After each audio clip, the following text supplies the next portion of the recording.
카카오를 저는 좀 관심 있게 보셔야 된다라고 좀 말씀드릴 수 있겠습니다. 오늘 2.5% 하락세로 전환하면서 빠르게 지금 지수가 밀리다 보니까 동반해서 빠르게 밀리고는 있습니다만 잘 아시다시피 카카오 같은 경우는 현재 지금 어제 이제 뉴스가 나왔죠. 카카오가 카카오뱅크를 드디어 이제 인수를 했습니다. 맞아요. 따라서 이제 산업과 분리가 된 부분들이 있는데 카카오뱅크가 아직까지는 그 수익원은 아닙니다. 우리가 여러분들 그 플랫폼 업체들을 좀 고민을 하실 때 오늘 네이버가 이제 현재 지금 실적이 나오지 않았습니까? 네. 네이버 실적 같은 경우도 네이버 라인이라든지 라인페이에 현재 광고비를 쏟아붓다 보니까 실적이 생각보다 저조하다라는 거죠. 새로운 서비스가 나와서 여러분들이 사용을 하게 되면 그런 것들이 수익화되는 데는 시간이 좀 걸린다라는 겁니다. 현재 카카오뱅크도 카카오의 입장에서 본다면 수익원은 아닙니다. 우리가 송금할 때 거의 수수료 안 내죠. 이건 좀 카카오한테는 비용이거든요. 결국 대출을 통해서 이익을 내야 되는데 대출을 하기 위해서는 자본이 커져야 된다라는 점,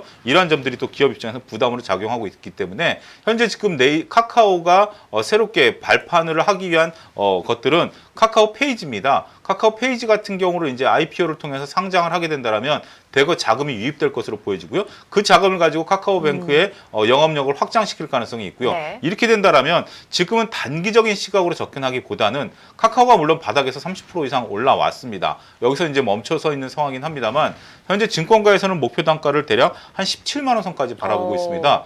이러한 것들은 중기적인 관점에서 우리가 충분히 접근을 해야 된다라고 말씀드릴 수 있겠고 결국 좋은 주식은 올라갈 수밖에 없고 현재 카카오 같은 경우는 다양한 플랫폼들을 이미 보유하고 있죠. 네이버와 카카오가 다른 점이 바로 거기 있다라고 저는 말씀드릴 수 있겠습니다. 네이버 같은 경우는 광고 수익만이 오직 유일한 수익원인데 현재 카카오도 물론 그렇습니다. 하지만 카카오는 그동안 네이버 대비해서 차별화된 주가를 보였었던 이유 중에 하나가 그동안 다양한 사업들에 돈을 쏟아부었었죠. 네. 카카오뱅크라든지 카카오 택시라든지 네. 여러 부분에서 돈을 쏟아부었던 것들이 올해는 증권가에서 바라보다시피 결국 수익으로 돌아올 수 있는 원년이 되지 않겠는가. 결국 투자 대비해서 수익이 날 수 있는 아주 중요한 포인트에 자리매김하고 있기 때문에 그런 부분들을 감안하게 된다면 카카오에 대해서는 지속적인 관심이 필요하다. 저는 그렇게 주장하고 싶고요. 일단 증권가에서는 17에서 18만 원 정도 수준의 목표 단가를 제시하고 있는데 이건 리포트들을 모아놓은 것들입니다.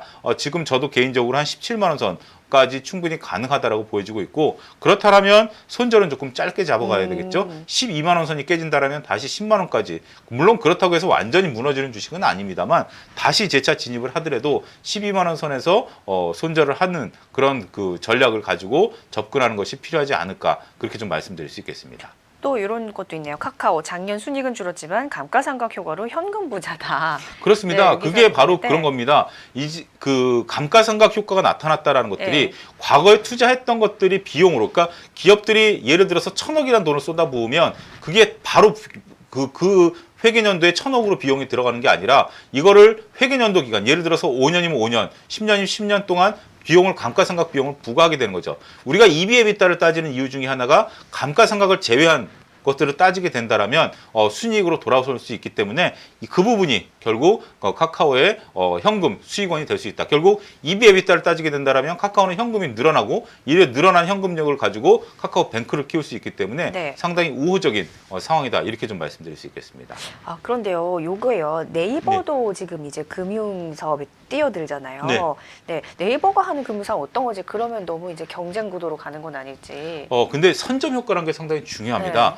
지금 저도 나이가 좀 어느 정도 들었는데요. 제 주위에서도 제 또래들이 카카오페이를 쓰거든요. 지금 홍앵커는 더 어리시기 때문에 주위에서 지금 요즘 뭐 모임하게 된다라면 회비 걷는 것보다 카카오페이로 그냥 쑥 전송하는 경우가 요즘 카톡으로 다 보내고 그렇죠. 결혼식에 참가 못할 때도 카톡으로 그냥 돈 보내고 그게 선점 효과라는 거죠. 이게 플랫폼이 갖고 있는 무서움입니다. 어제 같은 경우 저도 이제 특정 업체를 들면 쿠팡 같은 경우 어제 이제 그 데이터에 문제가 생겨서 하루 종일 그 주문이 안 됐다라고 해요. 저도 어제 좀 살 게 있어서 쿠팡을 들어갔는데 품절로 나오더라고요. 오후 되니까 그게 풀렸는데 그렇다고 해서 제가 다른 웹을 깔아서 주문을 할 정도로 급하지 않았기 때문에 하루 기다렸습니다. 오늘 주문할 겁니다. 따라서 그렇게 기다려줄 수 있는 거죠. 지금 현재 홍민희 앵커가 그런 식으로 우리가 카카오톡을 쓸 수밖에 없는 게 네. 라인도 한때 썼었죠. 네. 라인 잠깐 썼었죠. 잠깐. 잠깐 썼었습니다. 하지만 카카오톡을 쓰듯이